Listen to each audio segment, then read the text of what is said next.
أعوذ بالله من الشيطان الرجيم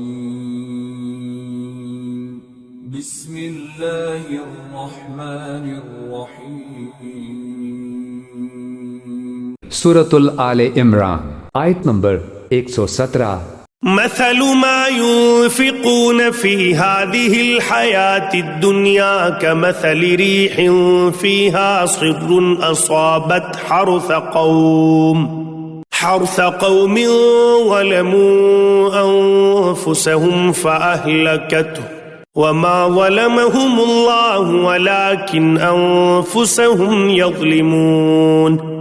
ترجمہ، جو کچھ یہ لوگ دنیاوی زندگی میں خرچ کرتے ہیں اس کی مثال ایسی ہے جیسے ایک سخت سردی والی تیز ہوا ہو جو ان لوگوں کی کھیتی کو جا لگے جنہوں نے اپنی جانوں پر ظلم کر رکھا ہو اور وہ اس کھیتی کو برباد کر دے۔ ان پر اللہ نے ظلم نہیں کیا بلکہ وہ خود اپنی جانوں پر ظلم کرتے رہے ہیں۔ تفسیر۔ اس مثال میں کھیتی سے مراد یہ کشت حیات ہے جس کی فصل آدمی کو آخرت میں کاٹنی ہے۔ ہوا سے مراد وہ اوپری جذبہ خیر ہے جس کے بنا پر کفار رفاع عام کے کاموں اور خیرات وغیرہ میں دولت صرف کرتے ہیں، اور پالے سے مراد صحیح ایمان اور ضابطۂ خداوندی کی پیروی کا فقدان ہے جس کی وجہ سے ان کی پوری زندگی غلط ہو کر رہ گئی ہے۔ اللہ تعالیٰ اس تمثیل سے یہ بتانا چاہتا ہے کہ جس طرح ہوا کھیتیوں کی پرورش کے لیے مفید ہے، لیکن اگر اسی ہوا میں پالا ہو تو وہ کھیتی کو پرورش کرنے کے بجائے اسے تباہ کر ڈالتی ہے، اسی طرح خیرات بھی اگرچہ انسان کے مزرعہ آخرت کو پرورش کرنے والی چیز ہے، مگر جب اس کے اندر کفر کا زہر ملا ہوا ہو تو یہی خیرات مفید ہونے کے بجائے الٹی مہلک بن جاتی ہے۔ ظاہر ہے کہ انسان کا مالک اللہ ہے، اور اس مال کا مالک بھی اللہ ہی ہے جس میں انسان تصرف کر رہا ہے، اور یہ مملکت بھی اللہ ہی کی ہے جس کے اندر رہ کر انسان کام کر رہا ہے۔ اب اگر اللہ کا یہ غلام اپنے مالک کے اقتدار اعلیٰ کو تسلیم نہیں کرتا یا اس کی بندگی کے ساتھ کسی اور کی ناجائز بندگی بھی شریک کرتا ہے، اور اللہ کے مال اور اس کی مملکت میں تصرف کرتے ہوئے اس کے قانون و ضابطے کی اطاعت نہیں کرتا، تو اس کے یہ تمام تصرفات از سرتاپا جرم بن جاتے ہیں۔ عرض ملنا کیسا، وہ تو اس کا مستحق ہے کہ ان تمام حرکات کے لیے اس پر فوجداری کا مقدمہ قائم کیا جائے۔ اس کی خیرات کی مثال ایسی ہے جیسے ایک نوکر اپنے آقا کی اجازت کے بغیر اس کا خزانہ کھولے اور جہاں جہاں اپنی دانش میں مناسب سمجھے خرچ کر ڈالے۔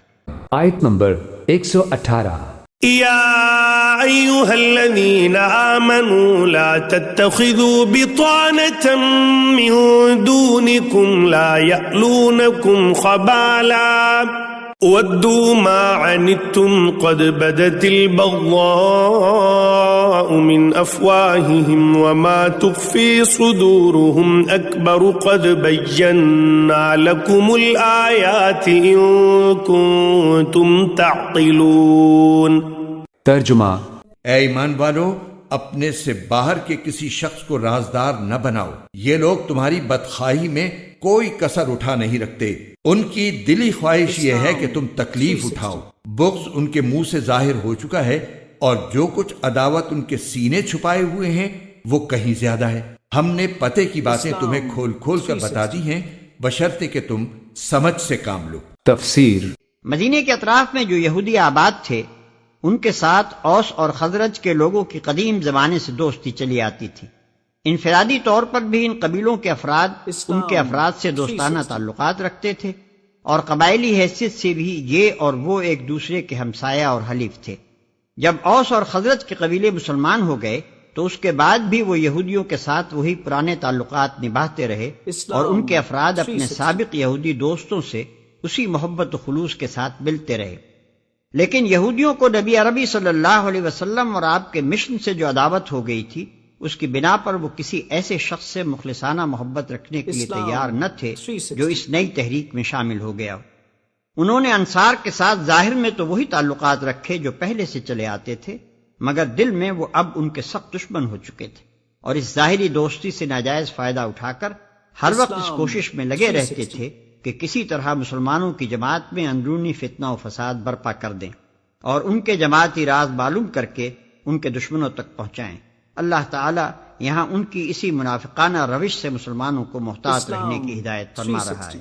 آیت نمبر 119 ها أنتم أولئك تحبونهم ولا يحبونكم وتؤمنون بالكتاب كله وإذا لقوكم قالوا آمنا وإذا خلوا عضوا عليكم الأنامل من الغيظ قل موتوا بغيظكم إن الله عليم بذات الصدور. ترجمہ.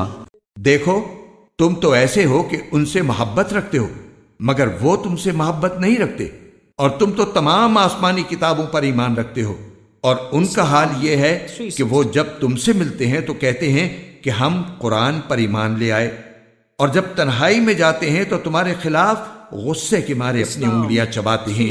ان سے کہہ دو کہ اپنے غصے میں خود مر رہو، اللہ سینوں میں چھپی ہوئی باتیں خوب جانتا ہے. تفسیر. یعنی عجیب ماجرا ہے کہ شکایت بجائے اس کے کہ تمہیں ان سے ہوتی، ان کو تم سے ہے. تم تو قرآن کے ساتھ تورات کو بھی مانتے ہو، اس لیے ان کو تم سے شکایت ہونے کی کوئی معقول وجہ نہیں ہو سکتی. البتہ شکایت اگر ہو سکتی تھی تو تمہیں ان سے ہو سکتی تھی، کیونکہ وہ قرآن کو نہیں مانتے. آیت نمبر 120.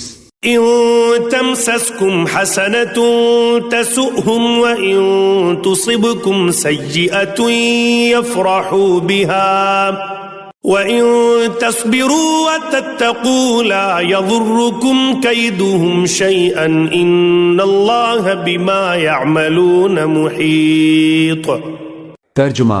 اگر تمہیں کوئی بھلائی مل جائے تو ان کو برا لگتا ہے، اور اگر تمہیں کوئی غضب پہنچے تو یہ اس سے خوش ہوتی ہیں. اگر تم صبر اور تقوی سے کام لو تو ان کی چالیں تمہیں کوئی نقصان نہیں پہنچائیں گی.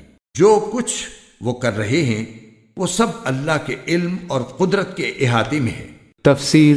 ان تمسسکم حسنۃ تسوہم، اگر تمہیں اے مسلمانوں کوئی بھلائی پہنچ جائے، کوئی خیر ہو جائے، تمہیں کہیں فتح نصیب ہو جائے، انہیں بری لگتی ہے. وَإِن تُصِبْكُمْ سَيِّئَةٌ يَفْرَحُوا بِهَا، اور اگر تمہیں کوئی تکلیف پہنچے، کہیں کوئی زخم پہنچ جائے، کوئی عارضی طور پر شکست کہیں ہو جائے جیسے احد میں ہو گئی تھی، تو بڑے خوش ہوتے ہیں، شادیانے بجاتے ہیں.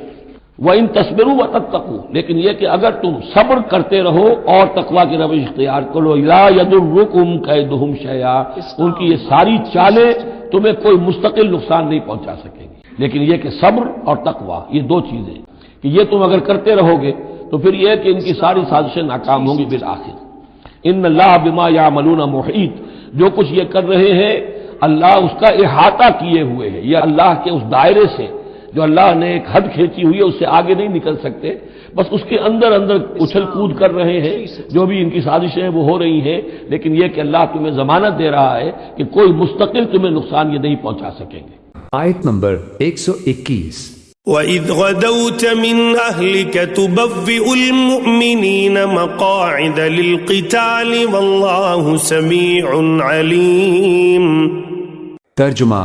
اے پیغمبر، جنگ احد کا وہ وقت یاد کرو جب تم صبح کے وقت اپنے گھر سے نکل کر مسلمانوں کو جنگ کے ٹھکانوں پر جما رہے تھے، اور اللہ سب کچھ سننے جاننے والا ہے.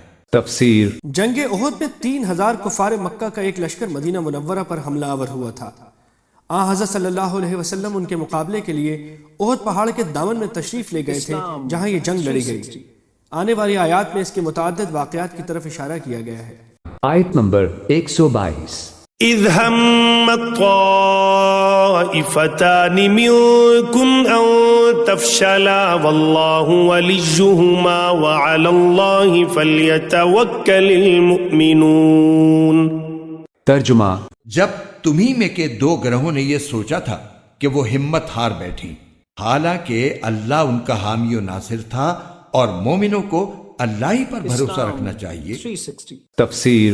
جب حضرت صلی اللہ علیہ وسلم مقابلے کے لیے مدینہ منورہ سے نکلے تو آپ کے ساتھ 1000 آدمی تھے، لیکن منافقین کا سردار عبداللہ بن ابی رستے میں یہ کہہ کر اپنے 300 آدمیوں سمیت واپس چلا گیا کہ ہماری رائے یہ تھی کہ دشمن کا مقابلہ شہر کے اندر رہ کر کیا جائے.